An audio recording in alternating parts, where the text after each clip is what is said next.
Hello, Abraham. I wanted to go into a deeper discussion about the vortex. And my understanding of it is that when I have a specific desire, it goes into this sort of soup and it mixes with other specific desires. And so what comes out of that, the totality of the vortex is more than its parts. So what comes out of that could be something that I don't expect, yet it's the complete gestalt of all of my desires. Is that a correct understanding? There are parts of it that are absolutely accurate. There are a couple of things that we want to add a little clarification about. When you said a specific desire that I'm putting into the vortex, your vortex is made up mostly of unspecific desires. They become specific as they gather momentum. The vortex contains a powerful basis, or you might say essence, of every specific desire that you consciously are aware of. But it's not because you specified and put it there. It's because you generalized and it became specific and then you received it. Make sure you got that. That was big. That was really big. Repeat it back to us. What you're saying is that you cause a desire to go in, but it's in its essence. It's not necessarily the specific desire, it's the essence of that desire that you're looking for. It's the why you want it that you've been putting in all of your life experience. But you've also then been living life and acknowledging other things that you prefer. And all of your preferences are considered, and law of attraction is bringing them to very specific probabilities that will thrill you when you allow them. But your attention to the specifics, which you don't understand, often prevents you from getting them. That was big, and most of you didn't like it very much. And so we want to clarify just a little bit. We've been saying for a while that everything that everyone wants, they want it because they believe in the having of it, they will feel better. So, for example, if you're rude to someone, it feels awful. And in the being rude, you create a focal point of being the loving being that you really are. And in fact, the more rude you are, the more love you crave or ask for. When you're confused, you want clarity.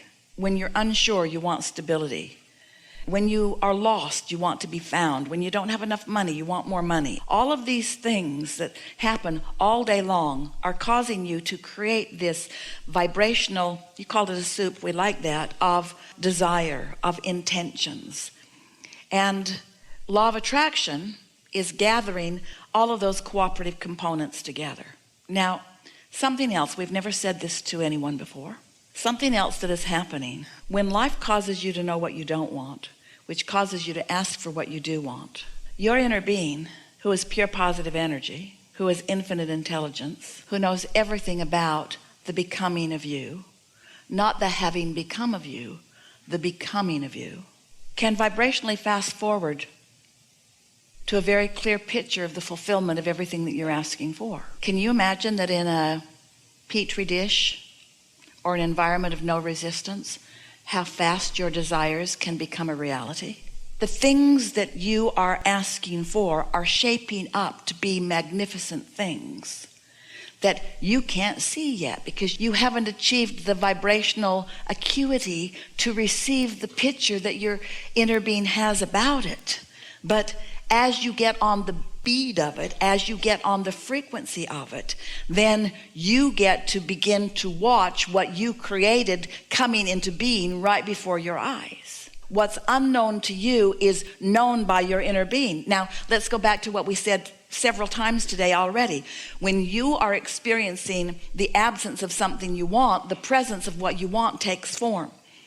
But you can't see the presence of it because you're focused upon the absence of it. When life shows you a problem, you create a solution, but you can't see the solution. But that doesn't mean it isn't there, and that doesn't mean that your inner being doesn't know that it's there. We can turn this into more positive sound.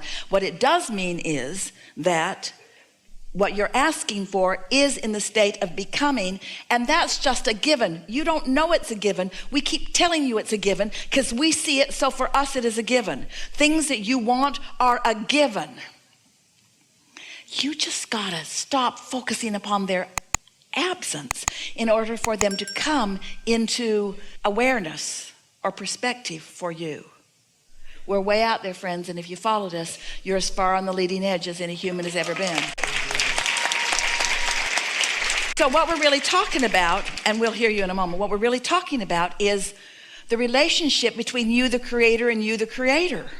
We're talking about the different parts that we are all playing in each other's experience for the creation of all of this.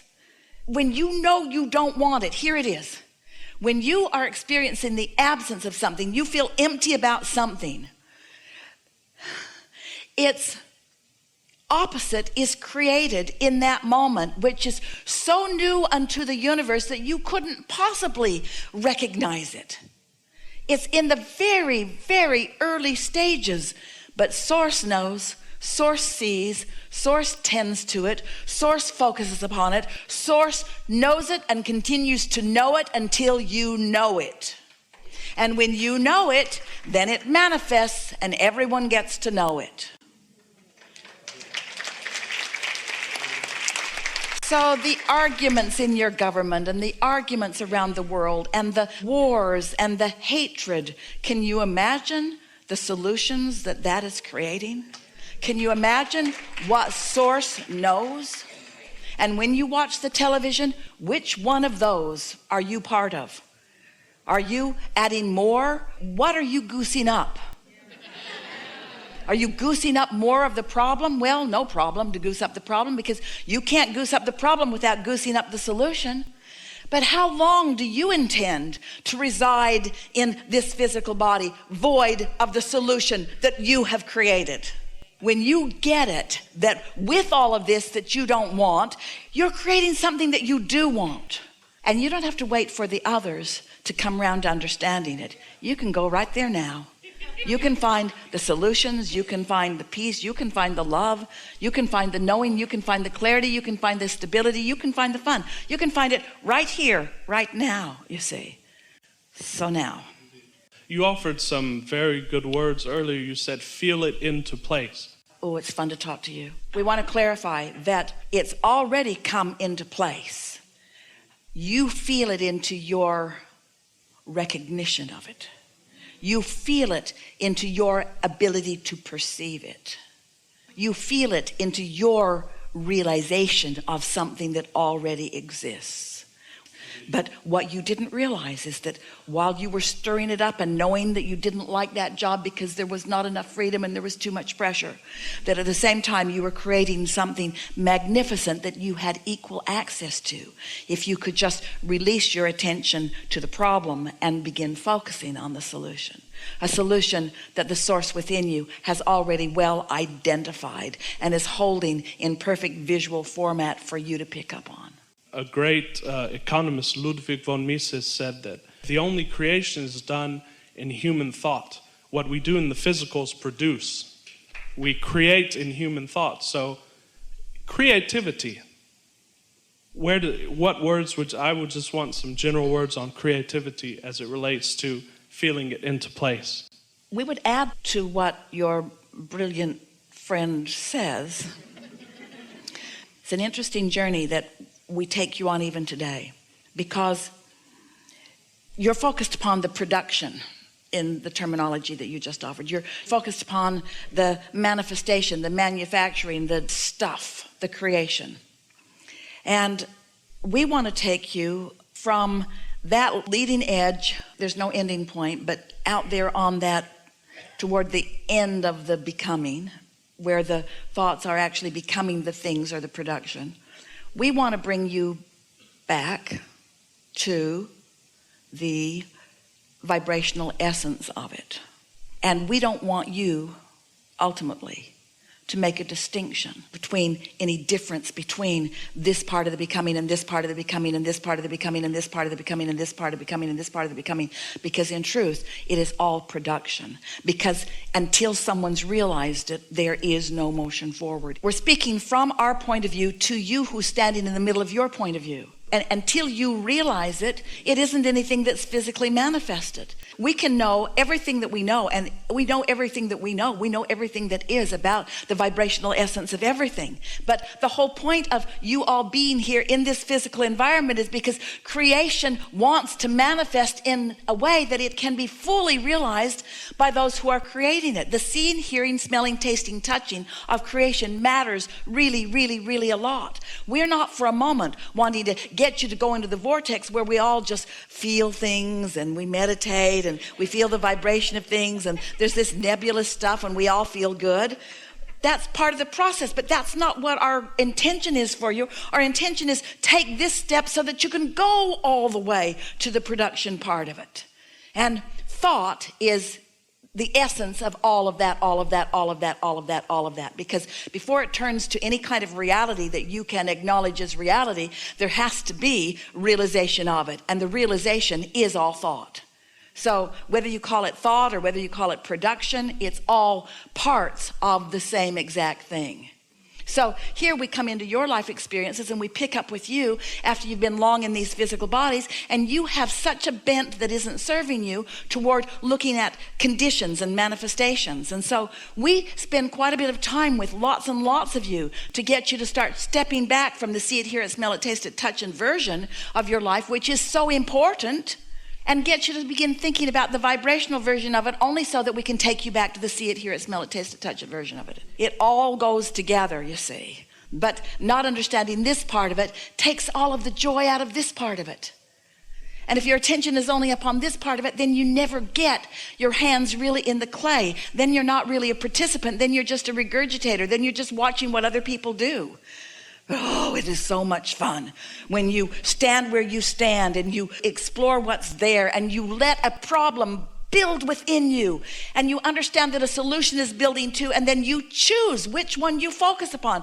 Okay, the problem's gotten big enough that the solution is really rewarding. I think I'll make the switch. But it's hard to make the switch because there's so much momentum in the problem. You can't make the switch. You got to do something, and a lobotomy is not the answer. Meditation is the answer. Meditation will help you to make the switch from the problem that produced the solution to the solution that you seek. But the solution is still going to be a long time in the becoming. Delicious, delicious, delicious, delicious, delicious in becoming. Why?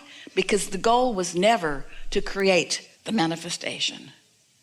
The goal was always to have the experience of creating the manifestation. It's not about what you create. It's about the feeling of creation. You are the creator. You are also the creation. You are the project. You are what it is all about. You, the thinker, getting to think. You, the realizer, getting to realize. We are all consciousness. We are consciousness. And you have the wonderful fortune of being in a physical body, in a physical time and space that helps you to focus.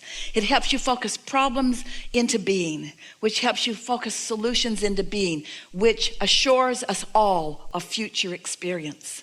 Your focus is what keeps the eternalness in eternity. Your willingness to explore and ask for more is what calls it all forward. That's why we're also enthusiastically contributing and interacting with you about everything that matters to you. You have never been alone. And now you know that you're not alone. Maybe you'll relax a little and listen for some of the stuff we know. The stuff that we know that is about the stuff that you're asking about. And we're not talking through this format called Esther. We're talking about through your own receiving mode that comes to you through your own quieting of your own mind. We haven't used this word today, but it is the key word in all of this. Satisfaction, the feeling of having moved forward and then letting yourself catch up to where you've moved to. That feeling of satisfaction, of coming into alignment with who you really are.